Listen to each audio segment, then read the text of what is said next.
प्राचीन काल में महाराज ध्रुव केतु का राज्य था। उनकी ख्याति सत्यनिष्ठा और न्याय के लिए सारे भारतवर्ष में फैली थी। एक दिन उनके दरबार में एक कुष्ठ रोगी साधु आया। उसके शरीर से दुर्गंध निकल रही थी, पर राजा ने उसे प्रणाम किया और पूछा, महात्मन, आपकी क्या सेवा करूं? साधु ने कर्कश स्वर में कहा, सुना है तुम धर्म के पुतले हो। यदि सच्चे हो तो मुझे 2 वरदान दो। या तो अपना राजपाट मुझे सौंप दो, या अपनी पत्नी महारानी मृणालिनी को मेरे साथ भेज दो। दरबार में सन्नाटा छा गया। महारानी की आंखों में आंसू आ गए।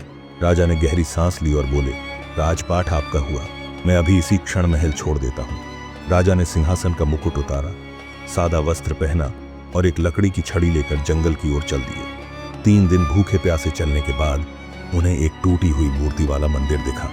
अंदर एक वृद्धा बैठी थी जो मंदिर की सफाई कर रही थी। राजा ने पूछा, माता, आप यहाँ अकेली क्यों हैं? वृद्धा रोने लगी, बेटा, मेरा बेटा इसी मंदिर में पुजारी था। एक दिन डाकुओं ने उसे मार दिया और मूर्ति का सोना चुरा लिया। अब मैं इसकी देखभाल करती हूँ ताकि देवता कुपित न हो। राजा ने कहा, माता, मैं आपका सेवक बनूंगा। उन्होंने मंदिर की मूर्ति को गंगाजल से साफ किया, फूल चढ़ाए और वृद्धा के लिए भोजन जुटाया। 7वें दिन अचानक मूर्ति से तेजस्वी प्रकाश निकला और एक आवाज आई, ध्रुव केतु, तुम्हारी सेवा से प्रसन्न होकर मैं तुम्हें यह दिव्य अंगूठी देता हूं। ये तुम्हें 3 बार संकट से बचाएगी। एक रात जब राजा मंदिर में सो रहे थे, 5 डाकुओं ने उन पर हमला कर दिया। उन्होंने कहा, तुम्हारी अंगूठी हमें दे दो, नहीं तो इस वृद्धा को मार डालेंगे। राजा ने अंगूठी उनकी ओर फेंक दी। डाकू हंसते हुए बोले, मूर्ख, ये अंगूठी तो साधारण है।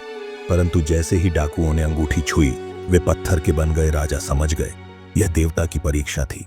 कुछ महीने बाद राजा एक नए नगर में पहुंचे। वहां का राजा विक्रमादित्य अत्यंत क्रूर था। जनता भूख और अत्याचार से तड़प रही थी। राजा ध्रुव केतु ने देखा, वह नकली राजा कोई और नहीं बल्कि वही कुष्ठ रोगी साधु था जिसने उनसे राजपाट छीना था। ध्रुव केतु ने नगरवासियों को इकट्ठा किया और चिल्लाकर कहा, यह व्यक्ति धोखेबाज है, इसने मेरा राज्य छीना और तुम्हें ठगा। लोगों ने उस साधु को पकड़ लिया। तभी आकाश से बिजली कड़की और साधु एक राक्षस में बदल गया। राजा ने दिव्य अंगूठी का प्रयोग किया और राक्षस भस्म हो गया।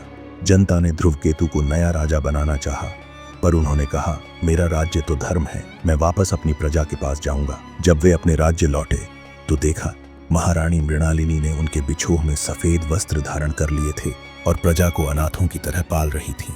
राजा को देखते ही सारा राज्य आनंदित हो उठा। उसी रात राजा के सपने में वही देवता प्रकट हुए और बोले, तुमने धर्म के मार्ग पर अडिग रहकर सिद्ध किया कि सच्चा राज्य भौतिक सिंहासन नहीं बल्कि लोगों के हृदय में बसता है।